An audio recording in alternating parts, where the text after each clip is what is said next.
Aujourd'hui, je reçois Christine Bennett, professeure de théâtre au Conservatoire, qui vient nous parler du prochain spectacle. Et oui, Martine, mais avant, je dois dire que c'est un plaisir de venir te retrouver chaque fois pour partager notre passion commune qu'est le théâtre. Parce que je sais que tu adores ça et tu fais beaucoup pour le théâtre. Ah bah écoute, c'est très gentil. Alors donc, tu sais que j'adore aussi venir vous voir. Et là, c'est un nouveau spectacle avec les enfants. Donc c'est encore un opéra de Madame Aboulker, Oui. revu et corrigé, Les Enfants du Levant. Alors, je crois qu'il faut expliquer un petit peu l'histoire à nos auditeurs. Alors d'abord, c'est un opéra-théâtre, c'est-à-dire qu'on a un niveau de chant pour les enfants qui est assez fabuleux. On sait que la voix des enfants, elle mue et que c'est pas évident de leur faire travailler l'opéra. Et donc, c'est un spectacle multidiscipline. On a les élèves du conservatoire qui vont tous performer sur scène durant ces 2 soirées. Petits comédiens, grands comédiens, chanteurs lyriques, enfants et adultes, et l'orchestre de Guillaume d'Or qui est composé de 14 élèves musiciens du conservatoire. Alors, vous reprenez le même principe que si Molière m'était chanté. Exactement, sauf que l'histoire là est assez poignante et on a mis en action des moyens techniques assez différents. C'est-à-dire qu'on va avoir comme ça se fait un petit peu à Paris maintenant, on a des tableaux qui sont donc un petit peu partout sur scène et on va projeter les décors. Donc on a loué du gros matos. Oui, c'est bien. Grosse facture pour le conservatoire. Alors, deux représentations cette fois-ci, ça sera moins frustrant. Voilà. Et donc on va vraiment être sur l'île avec disposition donc d'écrans géants sur lesquels on va projeter tout l'extérieur, l'intérieur du pénitencier, etc.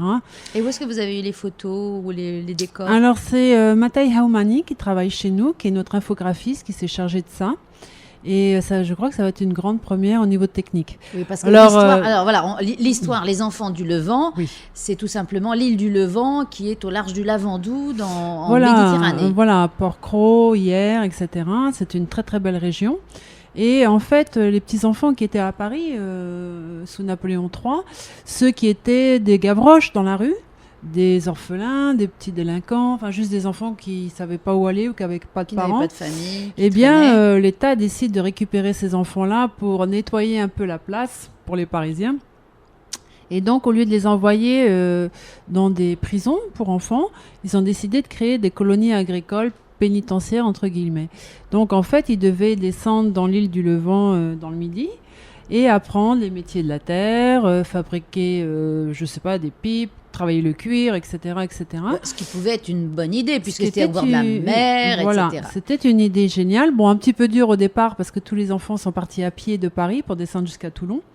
Carrément à pied. En sachant que c'est une histoire vraie, hein, en sachant qu'ils étaient pieds nus dans les sabots. Donc c'était assez. Oui, c'était pas les jolies colonies de vacances. Non, mais enfin, les enfants n'avaient jamais vu la mer.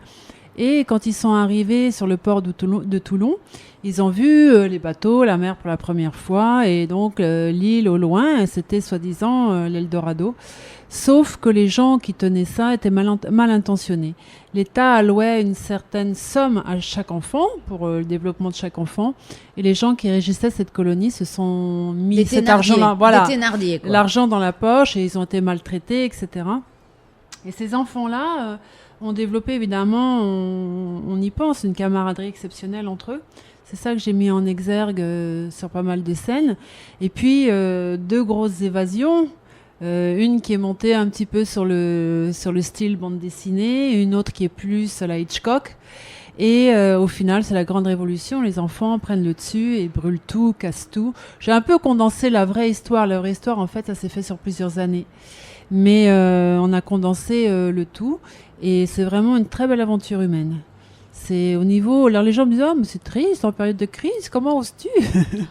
Et en fait, à ce compte-là, on fait rien. Non, mais parce que sinon il n'y a pas d'histoire. Si si c'est une petite famille, tout va bien, il n'y a aucune histoire à raconter. On a une happy end, ça c'est sûr. Mais il y a des respirations. On est quand même réussi à trouver des moments de rigolade, de camaraderie, des moments d'évasion, des chorégraphies aussi, puisqu'on danse aussi. On a une chorégraphe qui nous a aidés, Vaïtière et Mervyn.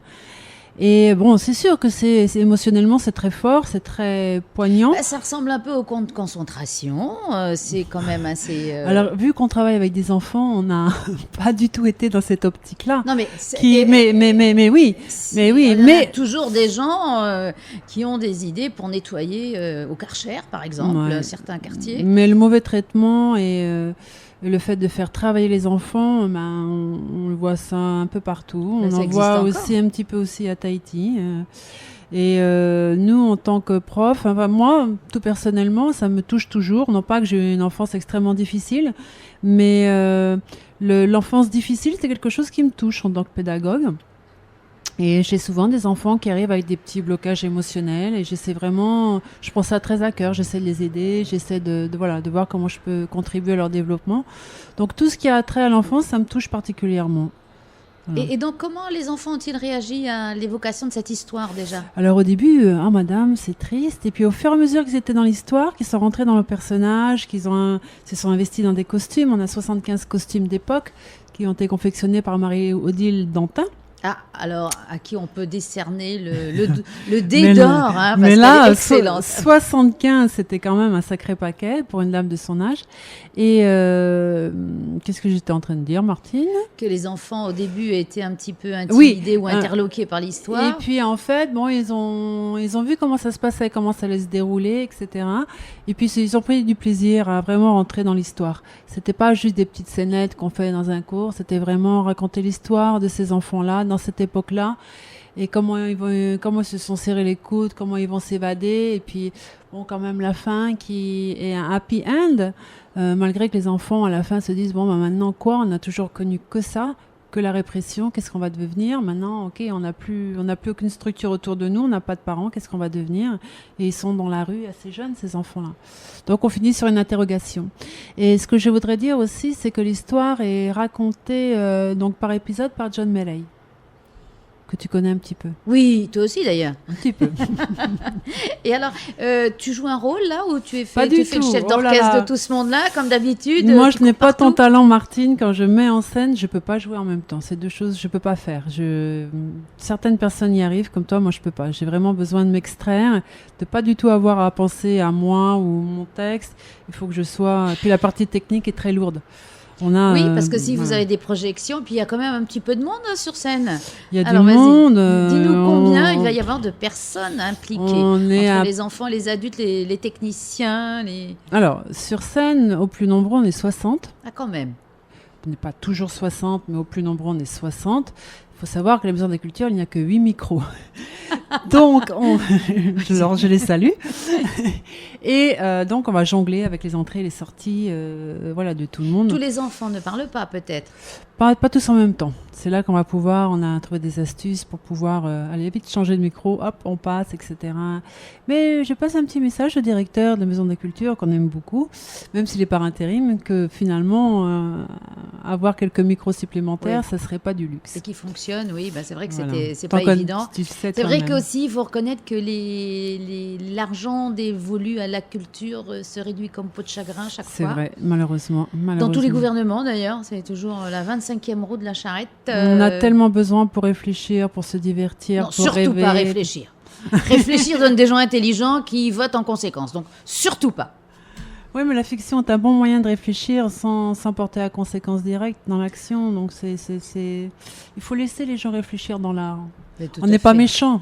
Tout à fait. Au contraire, la culture ouvre l'esprit, c'est multiculturel. Donc, les enfants, tu as l'impression que les enfants ont acquis une nouvelle façon de penser depuis qu'il y a cette histoire. En tout cas, je peux te dire qu'ils ont compris une chose, c'est que s'ils n'avaient pas la PlayStation à Noël, c'était pas grave, parce qu'il y en a un qui avait eu rien du tout avant eux, et aussi malheureux, ils croyaient pas que c'était possible.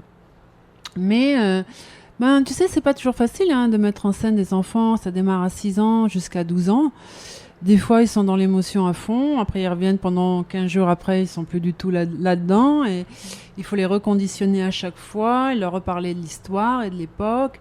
Et c'est un gros travail, c'est lourd. Et côté chant, alors, c'est Stéphane? Alors côté chant, c'est Stéphane, le directeur de la chorale, qui s'est occupé de son groupe. Ce sont des les chants... mêmes enfants, c'est les mêmes personnes?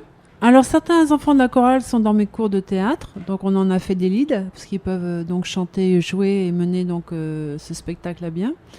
Et il faut dire que les chansons n'étaient pas faciles à apprendre, parce qu'on a des très très hauts, comme on est dans de l'opéra, hein, même si c'est pour enfants. Et c'était vraiment un challenge. Et je sais que pour le chef d'orchestre, c'était pareil. La musique n'était pas facile. Et pour tout le monde, ça nous a vraiment demandé un grand écart et un stretch professionnellement assez important. Mais le résultat, je crois que il va être, si tout le monde joue bien, c'est ce que je dis à chaque spectacle. On a bien joué, il n'y a pas si de problème. tout le monde joue bien, je crois que ça va être un spectacle très fort. Donc on rappelle les dates. Donc c'est vendredi 15 et samedi 16 à 19h30. Il faut savoir que le prix des places est seulement de 1500 francs. Et il faut prendre les places très rapidement parce que si on veut être bien placé, c'est les premiers arrivés, premiers servis. Donc que vous soyez tout à fait en haut. Maison de la Culture. Voilà. Qu'on soit tout à fait en haut ou complètement devant, hyper bien placé, c'est le même prix. Donc voilà, premier arrivé, premier servi. Bien, mais alors on n'enverra personne au pénitencier si les gens se chamaillent. Non, mais surtout que les gens se disent pas que ça va être terrible, qu'ils vont. Non, c'est vraiment une belle page de l'histoire. Et je le dis encore, qui a été montée avec plein de respiration, avec plein de moments de sourire, voilà. Et c'est assez créatif comme spectacle. Bien, écoute, rendez-vous vendredi 15 et samedi 16 mai à 19h30 au Grand Théâtre de la Maison de la Culture pour admirer ce nouveau spectacle, Les Enfants du Levant. Merci Martine. Merci Christine et bonjour à toute l'équipe. J'y manquerai pas. Merci à vous.